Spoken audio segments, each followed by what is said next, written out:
Discover solutions to issues that affect your family and professional life with practical information to help you get past life's adversities. Take a proactive approach to power up your life with Rosalie's expert resources.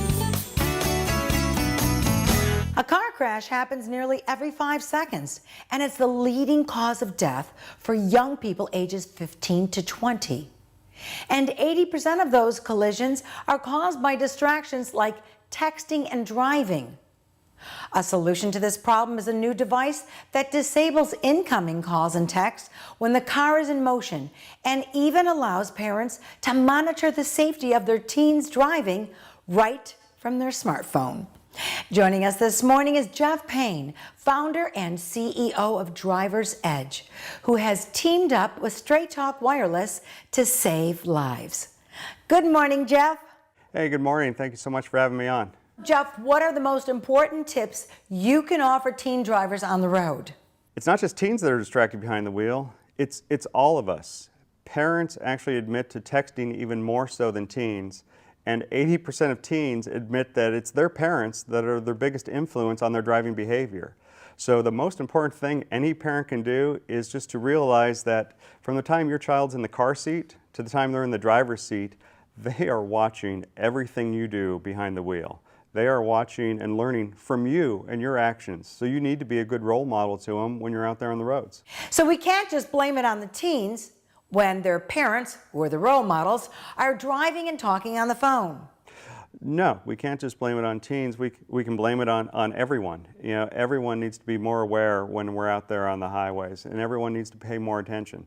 And as a parent, anything you can do to give yourself, you know, that extra peace of mind is huge. And you know, that's why we're happy with the partnership that we have here with Straight Talk, because they've been amazing to us so far with our nonprofit organization. And as you mentioned, you know, they also have a wonderful device called the Safe Driver Car Connection that can be placed in your vehicle. When the vehicle's moving, it actually prevents the phone from making or receiving texts and phone calls, and just eliminates that temptation to become distracted in the first place, so you could focus your attention on the road where it should be. So what are some of the repercussions of texting and driving that teens just don't think of? Well, a lot of teens, unfortunately, you know, a lot of people view teens as being reckless and immature and have that feeling of invincibility behind the wheel, which is true for the most part, but it's not necessarily their fault, because when you stop to think about it, none of us are ever truly taught how to drive in the first place. We're simply taught to pass a test. And with our program, Driver's Edge, we actually get young drivers behind the wheel and give them the opportunity to experience what can happen in extreme situations, so they're better prepared to handle it. And I think a lot of young drivers, you know, it all starts with their parents just sitting down and talking to them. What I usually say is, even from a young age, even if your kids aren't driving age, everything you do behind the wheel is sort of like a big game of what if. You should be explaining to your kids, hey, what if this car cuts in front of us? What if this car turns left in front of us? What if this car slams on its brakes? Preparing your son or daughter for the fact that when they start driving, that they need to be aware at all times, so hopefully you could prevent a fatality or an injury from happening. Where can parents and teens learn more about the free Driver's Edge Behind the Wheel program? Well, for the Safe Driver Initiative, you know, everyone could go to ST for Straight Talk, stsafedriver.com, and that has all the information on the initiative, the study that Straight Talk Wireless did that revealed how parents actually text more than teens. For more information on our Driver's Edge organization, you could go to our website, which is Driver's Edge, drivers with an S, edge, edge.org. We do free programs around the country. We've actually done quite a few out in your area there, and we'd love to come back again and try to save lives and make a difference. Thanks, Jeff, for creating awareness of the new technology that can save teens' lives and the necessary driving skills that we all need on the road. Thank you for having me.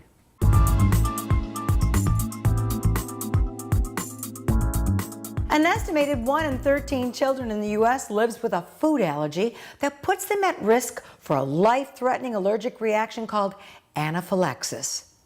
Given this risk, it's critical that schools are prepared to respond when anaphylaxis occurs.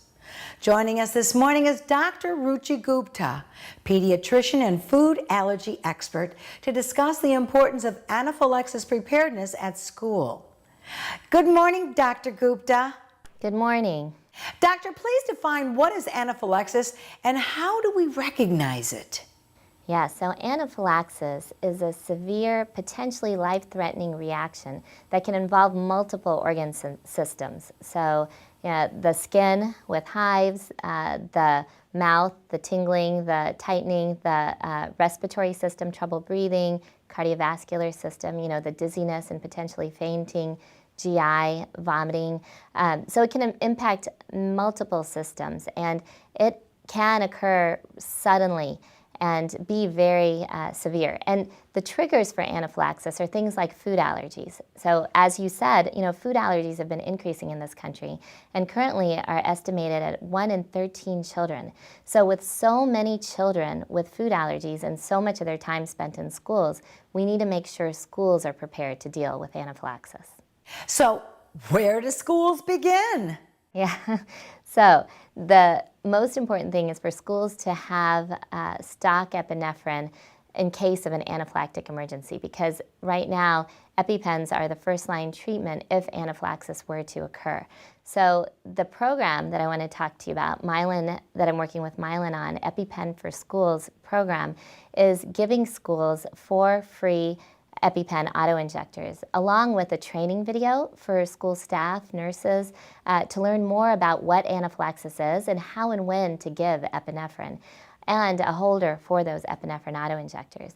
And schools can get more information on their website at epipen4schools.com. They can go online and register their school and be able to access all these great tools. So why is a program like EpiPen for Schools so important for the students to be educated as well? It's the EpiPen because it is a prescription medication. They need to know of any other conditions the child may have. So it's very important that children, seek out care from their physician, be prepared themselves, and then the schools on their end will be prepared by having the stock epinephrine available. Really important they get to their doctor. Their doctor needs to make an accurate diagnosis. They need to make sure that the child needs the EpiPen because it is a prescription medication. They need to know of any other conditions the child may have. So it's very important that children, seek out care from their physician, be prepared themselves, and then the schools on their end will be prepared by having the stock epinephrine available. Thank you, Dr. Gupta, for creating awareness of the EpiPen for Schools program and how it prepares schools for various allergic reactions students could experience. You too.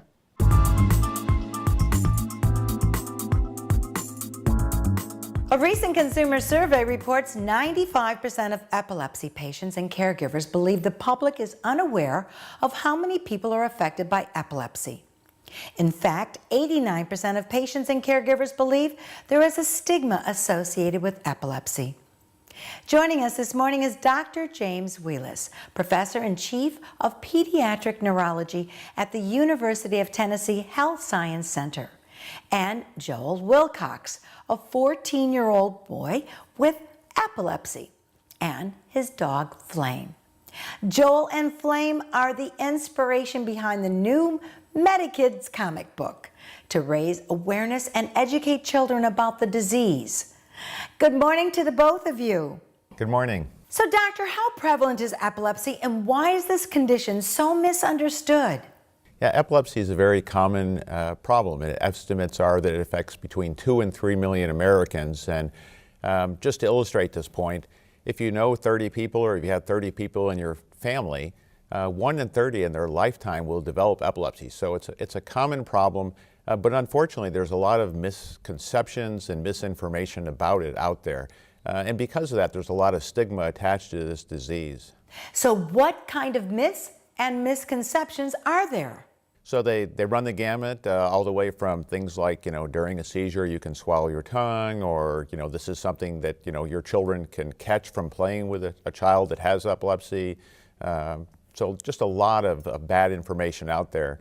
And the real goal of this Medikids campaign is to help through education to really get rid of the stigma associated with this disease. Joel, tell us about Medikids seizure assistance dogs, like Flame.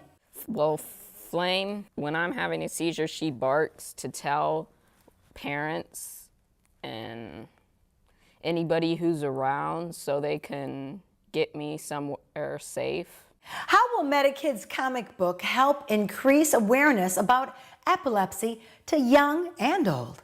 Yeah, I'm excited to work with ASI this campaign, and Joel's the current MetaKids comic book star, but the idea behind the series was to really get educational information to children at a level that they could understand and would want to be engaged in reading, and the comic book is a great way to do it through the MetaKids series. We're currently looking for the next MetaKids star. So if people are interested in this, if family members have a child that's affected, they can go to the website advancingepilepsycare.com. They can get a free copy of the current MetaKids comic book. They can submit a video if they'd like to be the star of the next MetaKids comic book. Joel, how will this comic book help teach other young people like yourself about epilepsy? I just think it will inform and educate them about epilepsy and seizure assistant dogs. And I just think it would be easier to give them a cool comic book like the MetaKids comic book than to actually explain everything about epilepsy and seizure assistant dogs. The MetaKids folks have done a great job, so there are medical reviewers like myself to look at the information to make sure it's medically accurate, but it's really put in a format that's fun to read and it's easily understandable by kids. So this is really an attempt to get rid of this stigma in a way that's easy for a lot of folks to understand and to read. Thank you, Dr. Willis and Joel, for creating awareness of the challenges of living with epilepsy. Thank you. Thank you.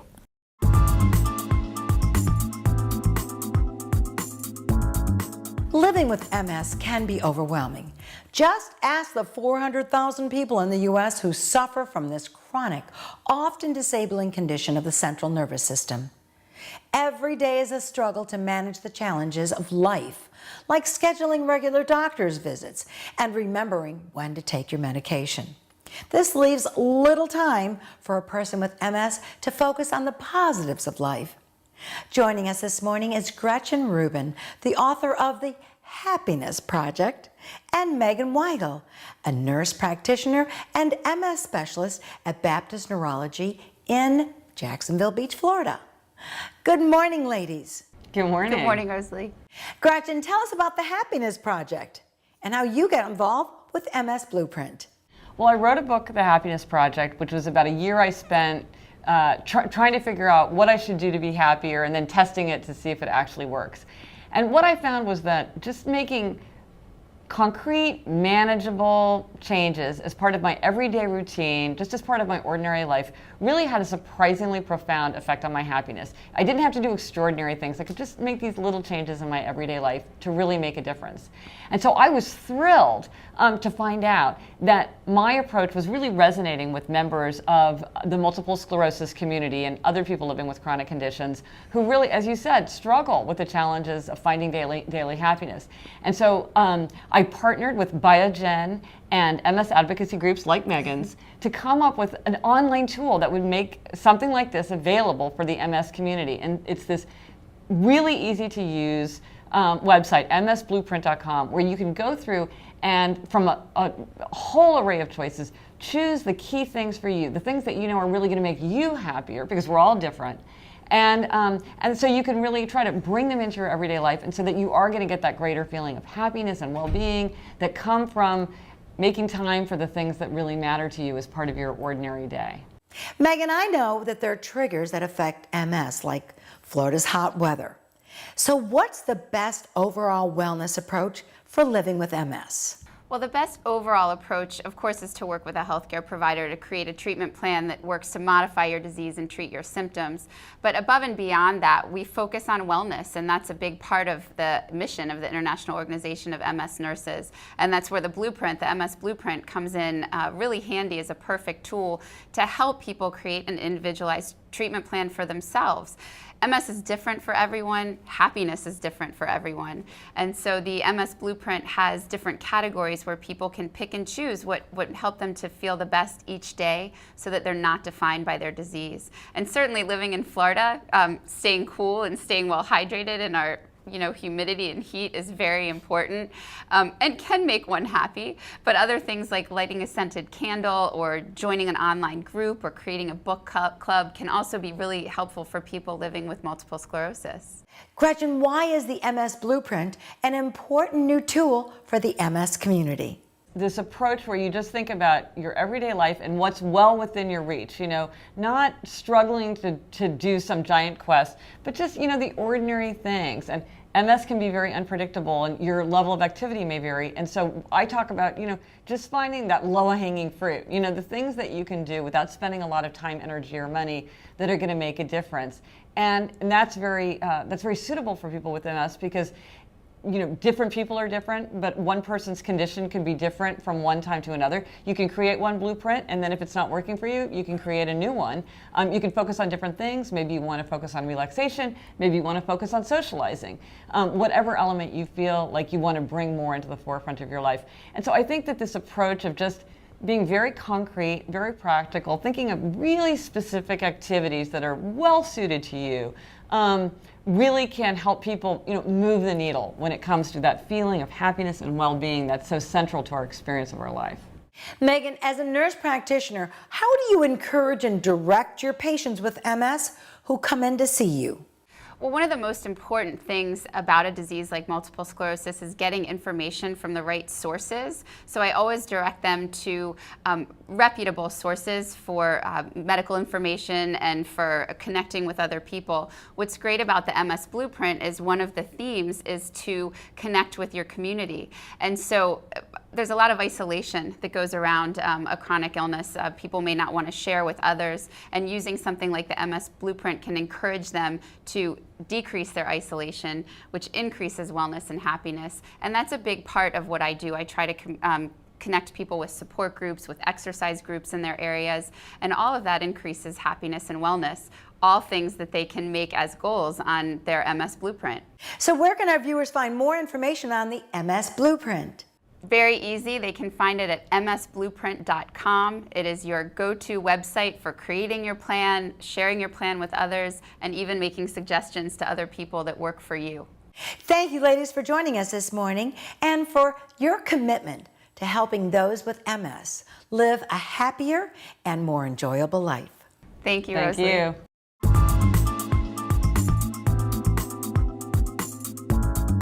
With open enrollment underway, people are choosing new health care plans and new in-network doctors. Experts say it's important to do research and get unbiased information about the physicians or hospitals that will be providing your health care. A recent survey conducted by Healthgrades identified 3 criteria that physicians themselves use to make patient referrals. Here to explain how the Healthgrades make it easy for consumers to select the doctor that best fits their needs is Dr. Arkiel Giorgio. Good morning, doctor. Good morning. Doctor, tell us about the Healthgrades study and some of its results.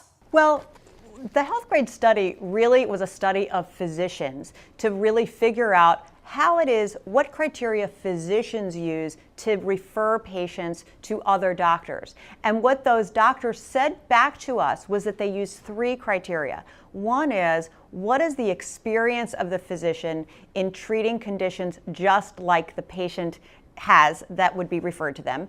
2 is, what is the patient satisfaction for patients that have seen that doctor? And 3, what's the quality of care and the outcomes of the hospitals that that doctor practices at? So that's how physicians decide who to send their patients to. What Healthgrades has done is take those 3 criteria and make them available to consumers online for free. So patients can, for the first time ever, get information about the specific experience that a doctor has about treating conditions and procedures, what other patients have experienced with that doctor, and the quality of care at the hospital where that doctor practices.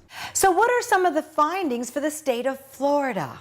Well, there are findings for every market across the United States. So let me just give you an example in Tampa, Florida specifically, because everybody wants to find physicians who are within their own region. In Tampa, there are 314 orthopedic surgery specialists. So if a patient might need a hip replacement, of those 314, only 261 perform hip replacement, Only 73 of them, though, are recommended by their patients. And this is the impressive statistic.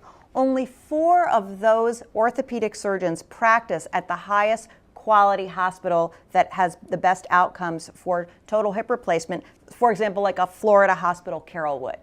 So that type of information would be available whether you're in Miami or Orlando or any other city within the Southeast or anywhere across the United States. How about the doctor's patient satisfaction rates?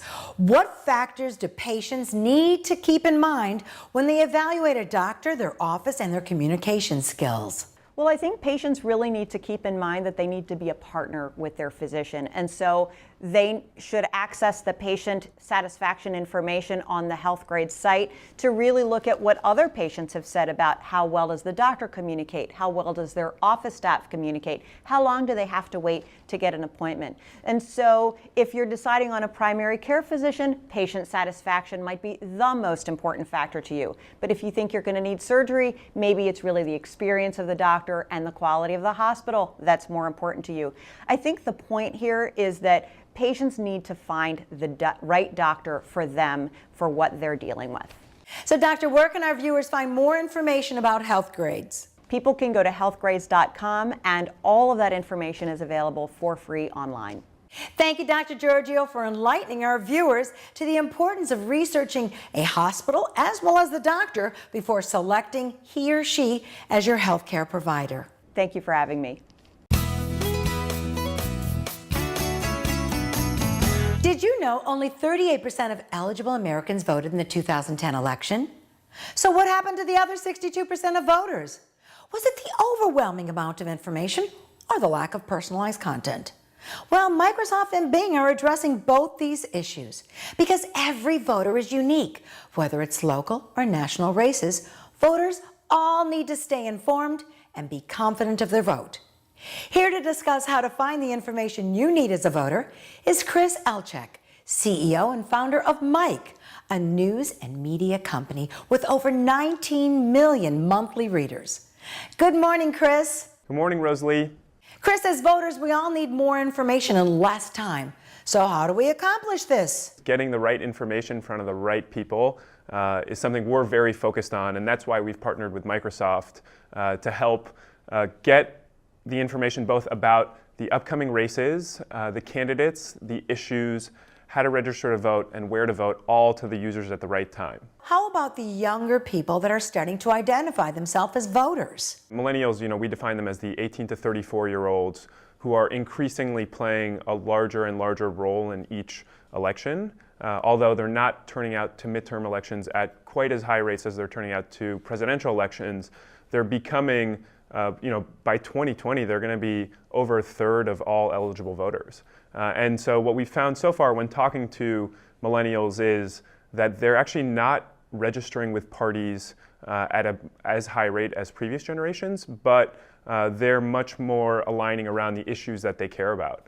And although they are voting predominantly Democrat, at least in the last presidential elections, I think there's a lot of opportunity for both parties to make inroads with this generation. How can search engines like Bing become powerful information distributors? Our generation gets all of their information online, both on their desktop computers, on their tablets, and on their phones. And so Microsoft Bing here has put together a really, really interesting tool. It's at bing.com/elections, and there you can it'll know your location automatically, pull up your state, and if you're in a big city, it'll pull up all the candidates who are running for both local office, congressional office, governor's race, and Senate races. And you can take a look at the candidates, where they stand on different issues, and track the progress over time so you can help predict what's going to happen in the upcoming elections. Thanks, Chris, for sharing your tips on how to empower today's voters with search engines that will help shape America's informed voters. Thank you, Rosalie. Have a great day. We all need sleep, though some of us are sleep deprived. We have to remember our children need the most sleep. And the changes of time in the summer and in the winter tend to affect our child's sleeping patterns, which could affect their behaviors. Moms do get concerned how the time changes affect their babies, especially when it comes to the little one's sleeping patterns. Joining us this morning is sleep expert Kim West, known as the Sleep Lady. Kim's a mother of two and a licensed clinical social worker practicing child and family therapy. Kim's here to offer some solutions to time adjustments that affect our sleep. Good morning, Kim. Good morning, Rosalie. So, Kim, how do annual changes in time affect our children's bedtime? Well, it affects it in terms of in the fall, our bedtime becomes later, even though our clock thinks that it's earlier. And then it also affects when they rise in the morning, so that when the clock says 6 o'clock, the body feels like 5 o'clock. So we have sort of adjustments on both ends, both making it to a later bedtime and then not starting our day too early. It's like traveling to Europe. You have to get on their clock, not yours. Exactly. So what we want to do if we have a couple of days notice is to ideally move nap and bedtime later. Just slowly every few days over the course of 4 or 5 days, maybe in 10, 15-minute increments, so that we can make it to that first night as a later bedtime. If we don't have that time, then if we could just make sure that our babies and our children are well napped on Saturday, so that we can make it to that later bedtime, because the time will change while we're sleeping. So how can parents create a lifestyle that works for them as well as their children? Well, I think it's important that we try to make sleep a priority, and that we try to go to bed around the same time, wake up around the same time, and if our children are napping, that we nap around the same time, and we get that nice bedtime window where it's easier for our child to go to sleep and stay asleep. We have a soothing bedtime routine with dimmer lights and quiet play, maybe book reading, feeding, depending on the age of our child, and then we make sure that we put them in a great overnight diaper, which is why I like Pampers, because they offer up to 12 hours of dryness at night, and they are 3 times drier than the ordinary diaper. And that really helps so that our babies don't wake up from too wet of a diaper. So, Kim, where can we learn more about sleep patterns and the best bedtimes for our children? You can go to pampers.com and also sleeplady.com. Thanks, Kim, for offering tips on how to ensure your children get enough sleep and creating time so that parents get their sleep as well. Thank you, Rosalie. Be a good role model behind the wheel of a car to increase your teens' driving skills. And parents, notify your child's school to prepare school staff for any life-threatening allergic reactions your child may have. And life has many challenges for those living with epilepsy and MS. So find your physician's health grades to ensure you get the care you deserve. And get the sleep you and your family need to increase your quality of life. Share with us how you ensure you get enough sleep, and your children too, at facebook.com/Rosalie Show, or visit us at rosaliearchershow.com. And get the sleep you need to have a more productive life. And we'll see you soon.